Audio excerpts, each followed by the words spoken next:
ہے،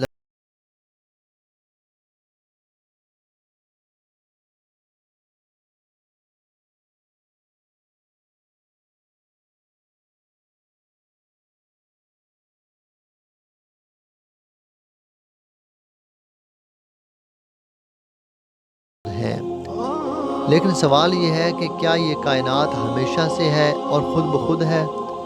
یعنی یہ کوئی اتفاق ہے یا اس کا کوئی پیدا کرنے والا ہے جس نے اسے پیدا کیا اور اسے عدم سے وجود دیا؟ اور اگر یہ کائنات پیدا کی گئی ہے تو اس کی ابتدا کیسے ہوئی؟ اس کائنات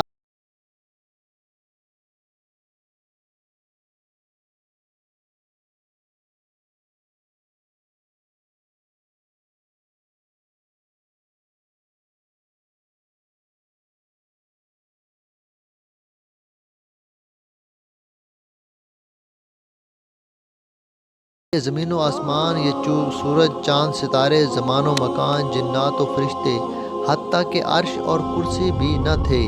صرف ایک ذات موجود تھی جو ہمیشہ سے ہے اور ہمیشہ رہے گی، اور اس ذات نے اپنی قدرت سے ہر چیز کو پیدا کیا اور ہر چیز کو عدم سے وجود بخشا۔ یقیناً وہ اللہ کی ذات ہے جو حی اور قیوم ہے، اور اس کائنات کو اور ہر چیز کا پیدا کرنے والا اور ہر چیز کا خالق اور مالک ہے۔ اور یہ بات لاجیکلی ثابت ہو چکی ہے کہ یہ کائنات نتھنگ یعنی عدم محض سے وجود میں آئی ہے، اور قرآن مجید کی بے شمار آیات میں اس بات کا ذکر ملتا ہے کہ اللہ تعالیٰ نے اپنی قدرت سے اس کائنات کو پیدا کیا۔ تو اس بات میں کوئی شک نہیں کہ اس کائنات کو بلکہ ہر چیز کو اللہ تعالیٰ نے اپنی قدرت سے پیدا کیا۔ اور ایک حدیث میں آتا ہے کہ ایک صحابی نے نبی کریم صلی اللہ تعالیٰ علیہ وآلہ وسلم سے پوچھا کہ اللہ کی ذات مخلوق کو پیدا کرنے سے پہلے کہاں تھی؟ تو آپ صلی اللہ علیہ وسلم نے فرمایا کہ اللہ کی ذات موجود تھی، یعنی صرف اللہ کی ذات تنہا موجود تھی اور کچھ بھی نہ تھا، یعنی صرف اور صرف اللہ تھے اور کچھ بھی نہ تھا۔ اور اس کائنات کی ابتدا کے متعلق بخاری کی حدیث میں آتا ہے کہ یمن کا ایک وفد نبی کریم صلی اللہ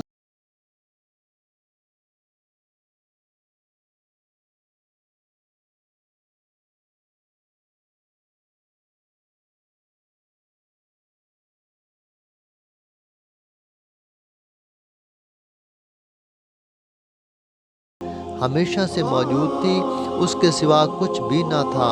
اور پھر فرمایا کہ اللہ تعالیٰ نے پانی اور عرش کو پیدا کیا، اور اللہ کا عرش پانی پر تھا، اور اللہ کی ذات اور سلطنت اس عرش پر تھی۔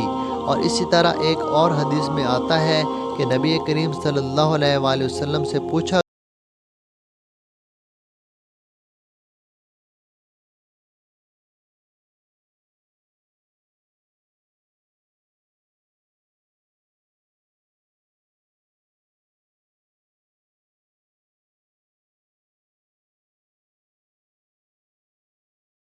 ہے سب کچھ 6 دن میں پیدا کیا، اور اس کا عرش پانی پر تھا۔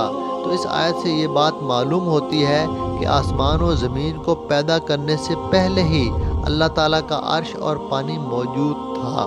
اور پھر اللہ نے قلم اور لوح محفوظ کو پیدا کیا، اور قلم کو حکم دیا کہ قیامت تک ہونے والی ہر چیز لکھ دے، تو قلم نے قیامت تک ہونے والی ہر چیز لوح محفوظ میں لکھ دی۔ اور ایک اور حدیث میں آتا ہے کہ اللہ تعالیٰ نے آسمان و زمین کو پیدا کرنے سے 50,000 سال پہلے ہی ہر چیز کی تقدیر لوح محفوظ میں لکھ دی تھی، اور اس وقت بھی اللہ کا عرش پانی پر تھا۔ تو قرآن کی آیات اور ان احادیث سے یہ بات واضح ہوتی ہے کہ اللہ تعالیٰ نے جس مخلوق کو سب سے پہلے پیدا کیا وہ اللہ کا عرش اور وہ پانی تھا جس پر اللہ کا عرش موجود تھا، اور پھر اس عرش پر مستوی ہوئے، اور پھر قلم اور لوح محفوظ کو پیدا کیا، اور قلم کو حکم دیا کہ تقدیر لکھ دو، تو اس نے تقدیر لوح محفوظ میں لکھ دی۔ اور اس تقدیر لکھنے کے 50,000 سال بعد آسمان و زمین کو پیدا کیا گیا۔ تو اللہ کا عرش ہی وہ مخلوق ہے جس کو اس کائنات میں سب سے پہلے وجود حاصل ہوا، اور اللہ کا عرش اتنا بڑا ہے کہ 7 آسمان و زمین، حتیٰ کہ اللہ کی کرسی بھی اس کے مقابلے میں ریت کے ذرے کے برابر ہے۔ حدیث میں آتا ہے کہ نبی کریم صلی اللہ علیہ وآلہ وسلم نے فرمایا کہ اللہ کی کرسی کے مقابلے میں 7 آسمان و زمین کی حیثیت ایسے ہے کہ جیسے ایک بہت بڑے صحرا میں ایک انگوٹھی پڑی ہو۔ اور پھر فرمایا کہ ساتوں آسمان و زمین اور اللہ کی کرسی کی حیثیت اللہ کے عرش کے مقابلے میں ایسی ہے جیسا کہ ایک بہت بڑے صحرا میں ایک چھوٹی سی انگوٹھی پڑی ہوئی ہو۔ یقیناً ایک انگوٹھی کی حیثیت ایک بہت بڑے صحرا میں کچھ بھی نہیں۔ اسی طرح اللہ کے عرش کے مقابلے میں ان آسمان و زمین حتیٰ کہ کرسی کی حیثیت بھی کچھ نہیں۔ اللہ کی ذات آسمان و زمین کو پیدا کرنے سے پہلے بھی اپنے عرش پر موجود تھی اور آج بھی اسی عرش پر موجود ہے۔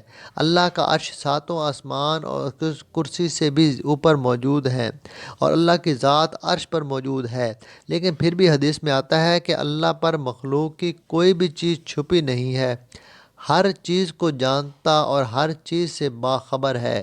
بے شک اللہ تعالیٰ ہی ہر چیز کا خالق ہے اور عرش عظیم کا مالک ہے۔